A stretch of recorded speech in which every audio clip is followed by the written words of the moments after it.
One UI 8.0. This is the UI you'll see in the latest Samsung smartphones.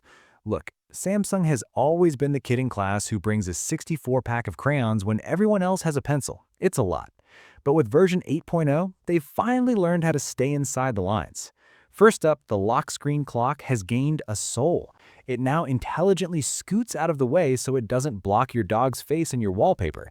Your wallpaper itself is now basically a mood ring, subtly shifting colors throughout the day to keep your retinas from melting at 2 a.m. They've also tried to resuscitate Now Brief by giving it parking spot reminders, perfect for those of us who lose our cars in the mall every single week, and a YouTube feed that actually suggests things you want to watch. If you're a multitasking addict on a Fold, you can now use ridiculous 90-10 screen splits, because apparently someone out there wants to watch Netflix on 90% of the screen while staring at a calculator on the other 10. The camera app finally stopped being annoying. You can rebind that accidental selfie swipe gesture to actually useful quick settings. And for the hoarders, your chaotic screenshot folder is finally getting organized by AI into groups like shopping and receipts, so you can find that one meme from 3 months ago without scrolling for a decade.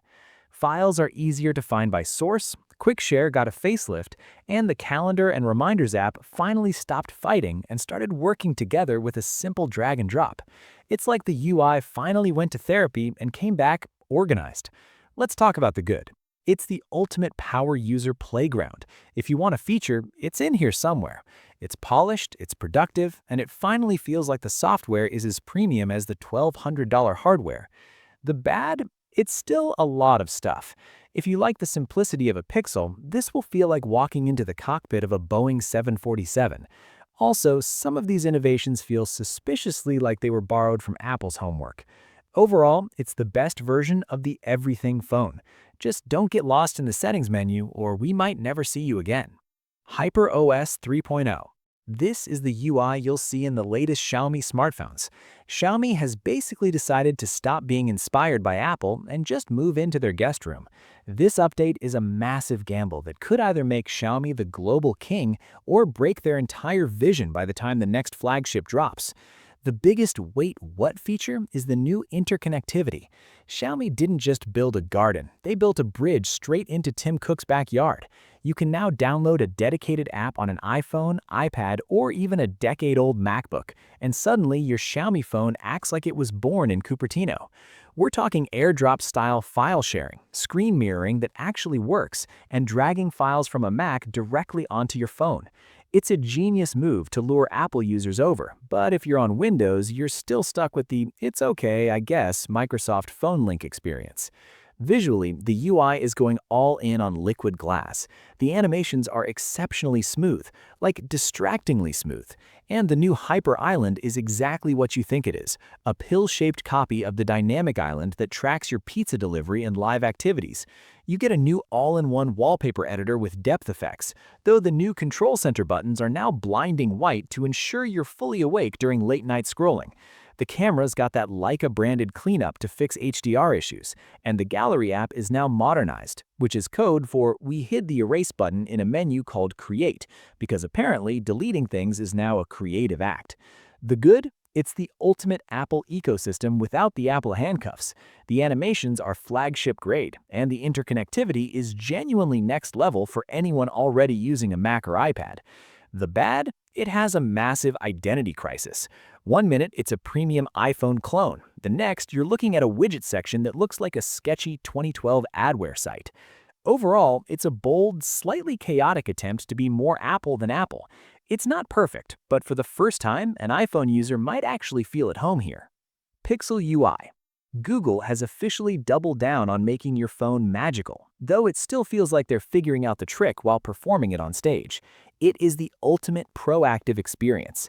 The headliner is Camera Coach. It's like a professional photographer living in your viewfinder, using AI to analyze your shot in real time.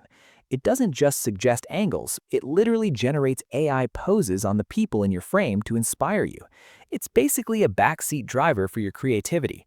Then there's Magic Q. This is genuinely insane when it works. It anticipates your needs before you even realize you have them. If a friend asks when your flight lands, the UI surfaces your flight details directly from your email so you can tap to send. It does the same for restaurant reservations and shipping codes. It's a massive time saver that makes the phone feel like an actual assistant. But the real Pixel magic is in the clever fixes for daily annoyances. Face-based auto-rotate uses the front camera to see if you're lying down so the screen doesn't rotate just because you tilted the phone. The urgent call tag lets you flag a call so the person on the other end knows it's not just another spam alert. And the biggest shocker? Native AirDrop support. Google finally broke the wall, letting you share files with iPhones as if you were part of the family. The strength of Pixel UI isn't that it's clean, it's that it has a brain. While other brands wait for you to tap a button, the Pixel is already highlighting your flight info or identifying the song playing at the mall. However, you have to be okay with being a perpetual beta tester. For every magical moment, there's a voice translate feature that hallucinates, or a portrait mode that still accidentally crops your ears off. Plus, starting at 128 gigabytes of storage in 2026 is borderline criminal when the AI features eat up so much space. If you want a phone that feels like a personal assistant and you don't mind the occasional software glitch, Pixel UI is the smartest kit on the market. It's the closest thing we have to a phone that actually gets you. Just be prepared to wait for a Pixel drop for the features to actually feel 100% finished. OxygenOS 16. OnePlus is calling this their Breathe With You design, and it honestly feels like the glory days of the brand are finally back. It's a massive refinement that manages to outsmooth almost everything else on the market. The big visual shift is liquid glass. It's a gorgeous, glossy aesthetic that brings frosted, translucent blurs to your quick settings and app drawer. But the real magic is in the parallel animations. You don't have to wait for one swipe to finish before starting another. It is buttery smooth and incredibly responsive, making the phone feel like it's actually keeping up with your brain. The big brain move here is mind space. Imagine a digital vault that remembers everything for you. When you're scrolling through an email or a travel site, you just use a 3-finger swipe to grab the content. Later, you can ask the built-in AI, "What's my hotel reservation number?" and it pulls the answer directly from your encrypted screenshots. It's personal AI that actually works without feeding your data to the cloud. For the productivity crowd, AI Writer has now baked into the entire UI. You can select a rough note and instantly turn it into a professional email or even a mind map. The strength of OxygenOS 16 is that it finally feels like it has a soul again. It blends insane speed with AI features that solve real problems, like forgetting where you saved a flight confirmation. However, the inspiration from Apple is still loud. The Fluid Cloud is a dead ringer of the dynamic island.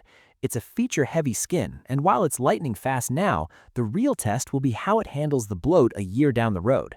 If you've been waiting for OnePlus to feel like OnePlus again, this is the update.